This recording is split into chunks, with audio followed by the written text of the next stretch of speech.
ইউটিউবে যারা কাজ করেন তারা গুগল অ্যাডসেন্সের সাথে কম বেশি সবাই পরিচিত।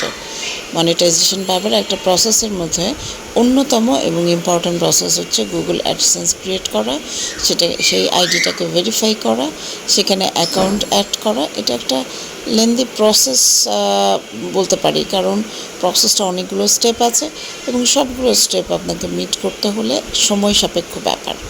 যেমন গুগল অ্যাডসেন্স আসতেই আমার ৩ সপ্তাহের মতো লেগেছে। ৩ সপ্তাহ পরে কারো আছে ২-৩ মাস পরেও আসে। তারপর একটা, যদিও আমাদের সময় দেওয়া থাকে যে 4 মাসের মধ্যে আপনাকে গুগল অ্যাডসেন্সের যে পিন নাম্বারটা আমাদেরকে দেয়, এখানে ইনস্ট্রাকশন দেওয়া আছে। গুগল অ্যাডসেন্সের খামের মধ্যে একটা পিন নাম্বার এই সাইডে দেওয়া থাকে, যে পিন নাম্বারটা অ্যাড করতে হয় এবং অ্যাড করলে কিন্তু তখন অ্যাড্রেস ভেরিফিকেশন হয় এবং অ্যাড্রেস ভেরিফিকেশনের পরে আপনারা অ্যাকাউন্টের ডিটেল দিতে পারবেন, মানে কোন অ্যাকাউন্টে আপনাদের টাকাটা আসবে সেই ইনফরমেশনগুলো তখনই দিতে পারবেন যখন গুগল অ্যাডসেন্স ফুললি ভেরিফাইড হবে, অ্যাড্রেস হবে, আপনার আইডি হবে, আপনার ট্যাক্সের ইনফরমেশন যেটা সেগুলো হবে।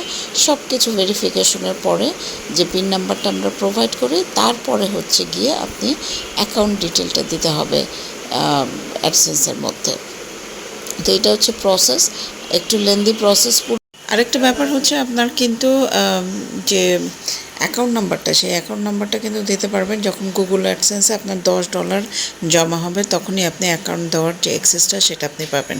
তো আসলে প্রথমে তো আপনাকে ক্রাইটেরিয়াগুলো মিট করতে হবে মনিটাইজেশনের, যার জন্য রেগুলার ভিডিও দেওয়ার বিকল্প নাই। রেগুলার ভিডিও দিতে থাকুন, মনিটাইজেশন হয়ে যাবে। যারা ইউটিউবে কাজ করছেন তারা তো অলরেডি জেনেই গেছেন যে ইউটিউবে মনিটাইজেশন পেতে হলে আপনাদেরকে 1000 সাবস্ক্রাইবার এবং 4000 ঘন্টা ওয়াচ টাইম আপনাকে মিট করতে হবে, তাহলে মনিটাইজেশন চলে আসে।